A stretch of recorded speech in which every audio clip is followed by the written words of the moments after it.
আসসালামু আলাইকুম ওয়া রাহমাতুল্লাহি ওয়া বারাকাতুহু। সকল প্রশংসা একমাত্র মহান আল্লাহর জন্য। শান্তি অবতীর্ণ হোক আল্লাহর নবী জনাব হযরত মুহাম্মদ সাল্লাল্লাহু আলাইহি ওয়াসাল্লামের উপর। অনেক দিনই ভাই বোনের প্রশ্ন থাকে যে সালাতুল ইস্তেখারা করার পরে মানে যে কল্যাণ কেমন, আল্লাহর কাছে কল্যাণ চাওয়া, কোনো বিষয়ে কোনো বৈধ বিষয়ের জন্য কল্যাণ কামনার যে নামাজ, অবৈধ বিষয় ইস্তেখারা করা তো যাবেই না, অবশ্যই বৈধ কাজ হতে হবে। যেমন ব্যবসা, বিয়ে শাদী, এগুলো হচ্ছে বৈধ কাজ। অথবা কোথাও সফর করতে যাবেন কি না, এটাও তো বৈধ, কোনো বৈধ সফর। তারপরে যে কোনো কোন চাকরিটা আপনি করবেন, আপনার সামনে 2-3টা চাকরি রয়েছে, কোন চাকরিটা কল্যাণকর হবে আল্লাহর কাছ থেকে জেনে নেওয়া সালাতুল ইস্তেখারা করার মাধ্যমে।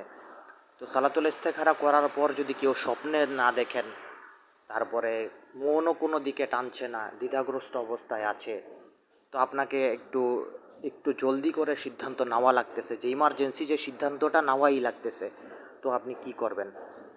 ইসলামিক স্কলারগণ বলেছেন যে শায়েখ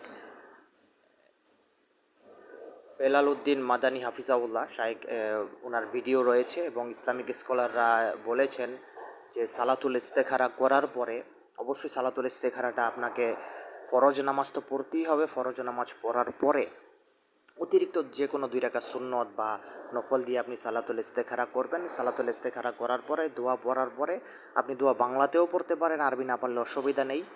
তখন আপনি আপনার মনটা যেদিকে আকর্ষণ হবে সেদিকে কাজ করলে আপনার কিন্তু দায়িত্ব আদায় হয়ে যাবে। কিন্তু মনও টানছে না, আপনি স্বপ্নেও দেখছেন না, তখন আপনার যদি আপনি একটা সিদ্ধান্ত নিয়ে ফেলেছেন, তখন ওখানে যদি অকল্যাণও থাকে তাহলে অকল্যাণটা আল্লাহ পাক রব্বুল আলামিন দূর করে দিবেন ইনশাআল্লাহ।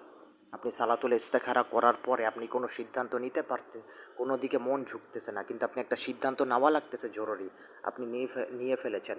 আল্লাহ আপনাকে লজ্জিত করবেন না ইনশাআল্লাহ, যদি আল্লাহর উপর আপনার পরিপূর্ণ সুধারণা রাখে। এটা ইসলামিক স্কলারদের মতামত।